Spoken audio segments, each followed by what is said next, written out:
Notaris itu kan pejabat umum ya. Kalau PPAT pejabat pembuat akta tanah. Dia pejabat umum juga ya, pejabat pembuat akta tanah.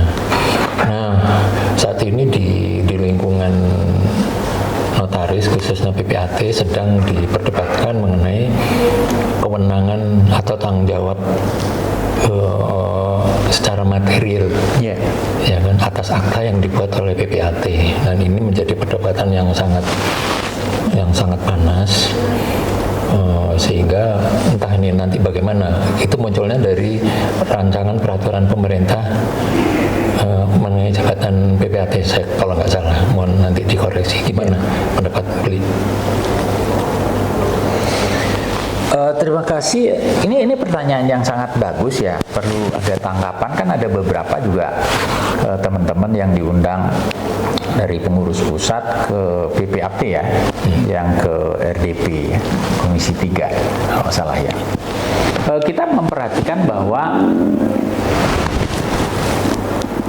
rancangan perubahan PP nomor 24 tahun 2016 berkaitan dengan jabatan PPAT kan sedang diupayakan untuk diperbarui ya.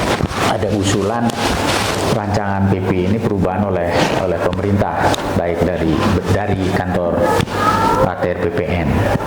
Dan nah, ini yang perlu ada tanggapan yang sangat serius dari seluruh anggota melalui pengurus pusat, agar ada ketentuan yang tadi yang Pak Luki sampaikan, tanggung jawab pelaksanaan jabatan itu secara material. Kalau secara material itu kan apa yang menjadi kewenangan jabatan sangat luas. Apakah ukuran tanahnya betul, sertifikatnya betul yang di-upload dan sebagainya, kemudian apakah patoknya sudah masih ada, kemudian tidak ditempati, tidak sengketa secara fisik harus diketahui ya, karena ini tanggung jawabnya material. Ini yang saya kira harus dipikirkan bersama-sama. Dan ada penolakan dari sebagian besar anggota PPAT mempertanyakan kenapa rancangan ini memberikan tanggung jawab secara material, karena sebagai pejabat umum yang tanggung jawabnya adalah formal. Apa yang disampaikan, apa yang diberikan oleh klien itu berkaitan dengan transaksi jual beli, apa sertifikatnya sudah benar atau tidak, kita akan melakukan pengecekan secara elektronik ya. Apakah fisiknya itu dikuasai atau tidak, betul nggak ukurannya, tidak sedang sengketa atau sudah menjadi apa. Bukan kewenangan notaris sampai sejauh itu. Mohon maaf, bukan kewenangan PPAT sejauh itu, sehingga dengan demikian tanggung jawab material tidak dibebankan kepada PPAT, tapi dibebankan kepada pemilik, penjual. Sehingga dengan demikian kita kembalikan kepada kewenangan sejak awal, sehingga pertanggungjawaban material tidak ada di pundak PPAT. Nah, ini harus menjadi penyampaian yang sangat fondamen ya bagi PPAT melalui pengurus pusat itu untuk menyampaikan dengan dasar yang pertimbangan sangat mendasar kepada pemerintah melalui Komisi 3, sehingga nanti apa yang menjadi dasar perubahan dari peraturan pemerintah tentang jabatan PPAT tidak justru memberatkan dan memberikan ruang yang begitu besar, dan potensinya yang akan menyeret PPAT ke ranah hukum jauh lebih banyak. Ya. Ini kan dia PPAT bertanggung jawab secara material atas akta yang dibuatnya. Itu kan sebetulnya asas hukum, itu kan sebetulnya tidak bisa diubah aja oleh peraturan pemerintah ya. Iya kan, undang-undang tidak bisa grounded ya oleh peraturan pemerintah ya. Dia harus juga mengacu kepada undang-undang. Iya. Undang-undang di atasnya. Kalau dasar pertimbangannya bahwa apakah semua pejabat juga tidak bisa diseret ke ranah hukum karena peraturannya. Tapi kan kalau majelisnya misalnya atau dari seluruh aparat hukum dia berpandangan positivisme, jadi apa yang diatur adalah itu yang menjadi harus ditaati, itu sangat berpotensi menjadi persoalan-persoalan yang dapat menyeret pejabat umum dalam hal ini PPAT karena hukum. Dan ini sejak awal kita harus melakukan upaya pendekatan bagaimana tanggung jawab material secara materialnya harus tidak dimuat di dalam ketentuan perubahan itu. Karena ini banyak yang akan banyak nanti teman-teman PPAT yang terjerat, dijerat oleh aparat hukum. Ini kalau apakah benar dibayar secara fisik, uangnya Bapak Ibu lihat dibayar? Benar nggak nomor seri nanti kalau dikejar secara material, kan benar nggak uangnya dibayar 100.000, nomor serinya berapa? Itu sangat mustahil untuk jadi karena kita akan periksa kan. Jadi secara azas bahwa pejabat umum itu hanya bertanggung jawab atas secara formal. Ya. Apakah dia sudah dibayar, Bapak Ibu sudah dibayar karena memenuhi ketentuan asas hukum adat ya, yang menjadi jiwa dari hukum agraria kita, terang dan tunai kan. Dia Bapak udah dibayar, sudah lunas, sudah buat kwitansi. Kita nggak mungkin bisa melihat atau ikut menghitung uangnya gitu istilahnya, dan nomor serinya harus dilihat, itu berbahaya gitu. Jadi asal Bapak udah dibayar lunas sudah, buat silakan kwitansinya, tanda sebagai bagian dari tanda terima. Itu mungkin bisa dipersamakan dengan polisi atau mungkin jaksa atau mungkin hakim kalau melakukan kesalahan memang bukan berniat salah ya. Ya, sekarang kan memang ada nggak mens reanya, ada nggak mens rea yang kita bisa mengatakan niat untuk melakukan perbuatan jahat gitu, ya. Dan ini kan juga masih menjadi perdebatan kalau di dalam proses persidangan nggak bisa, karena teman-teman notaris PPAT tidak punya jiwa untuk menghadapi semua tekanan masalah hukum itu di depan sidang. Jadi mereka nggak akan bisa menjawab, kadang-kadang begitu kan. Sehingga ini yang juga dari awal kita harus juga bisa memproteksi kepentingan anggota. Pembelaan kita sudah dari awal, sehingga dengan demikian jangan sampai kita memberikan ruang dan peluang teman-teman diseret tanpa melakukan upaya apapun yang dapat kita lakukan sebelum persoalan itu muncul. Ini apa yang membuat rancangan ini nggak mempelajari bukan soal itu. Iya, saya kira itu yang selalu harus kita ingatkan ya, bahwa ada asas hukum di dalam proses pelaksanaan jabatan yang rencananya melakukan proses perubahan, harus kita ingatkan juga bahwa jangan sampai sejak awal kita tidak peduli tentang rencana aturan yang kemudian menjerat kita. Kan salah ya, salah sendiri pada saat kita perubahan rancangan itu teman-teman anggota nggak peduli.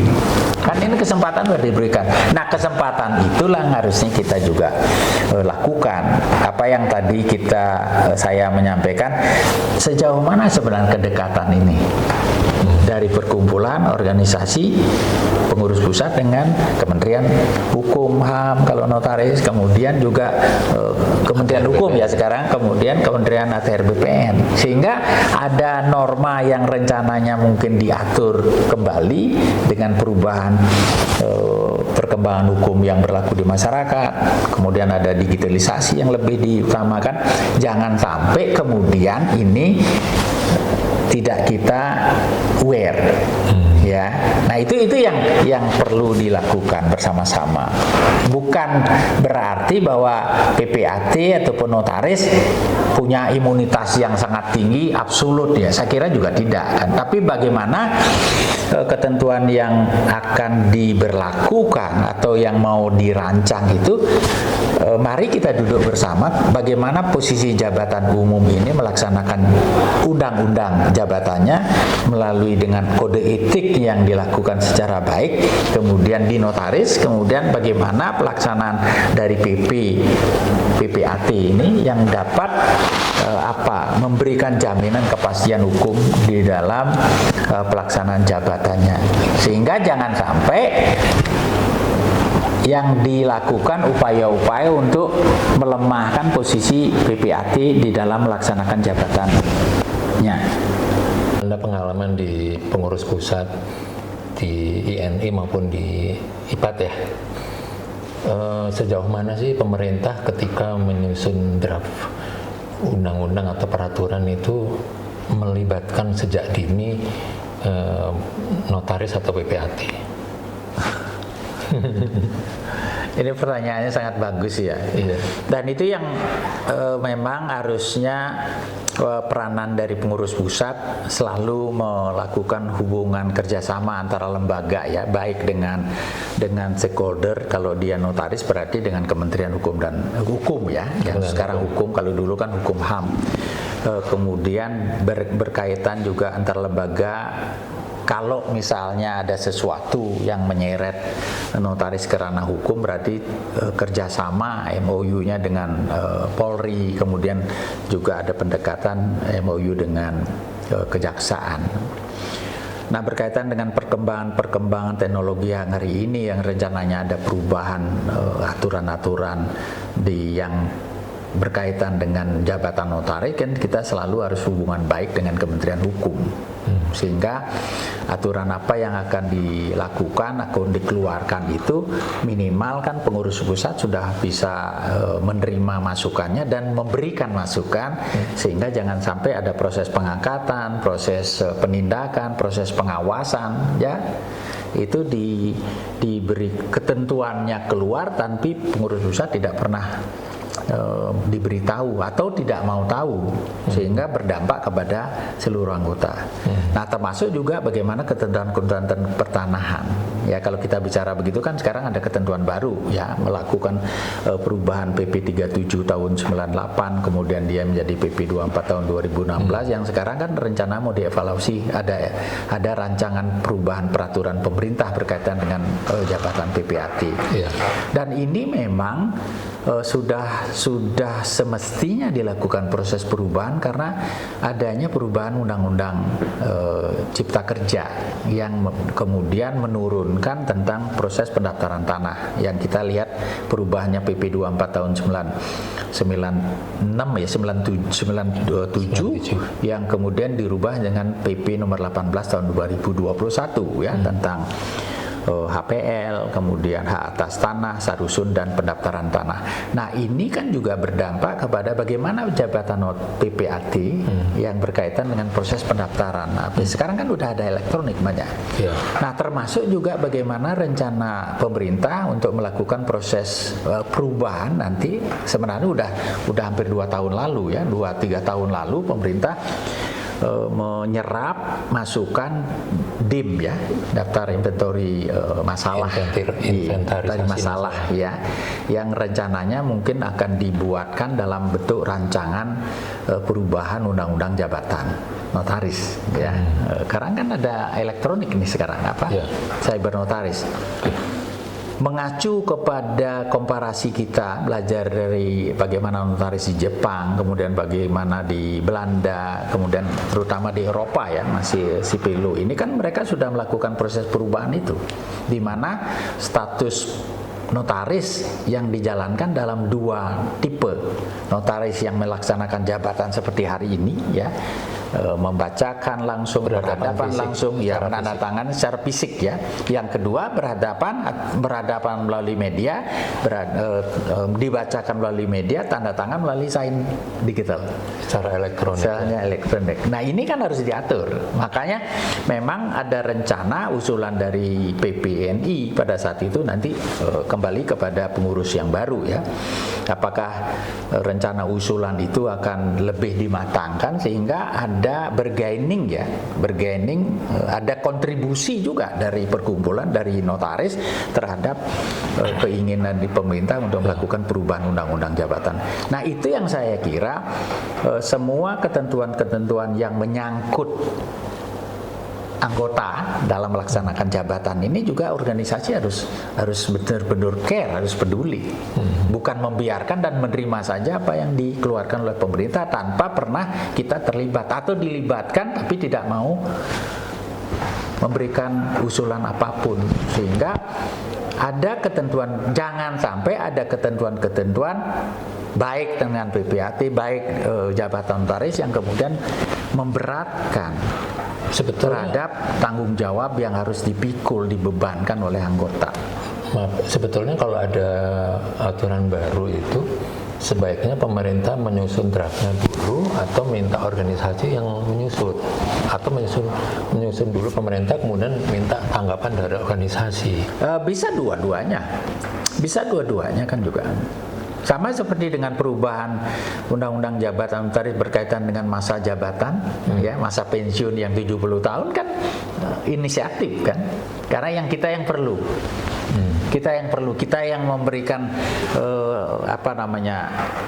usulan dari INI atau dari anggota yang merasa bahwa masa pensiun terlalu cepat, kemudian kontribusi yang bisa kita berikan lebih panjang kan, itu dengan beberapa dasar pertimbangan baik kesehatan dan masa hidup yang mulai lebih naik kan.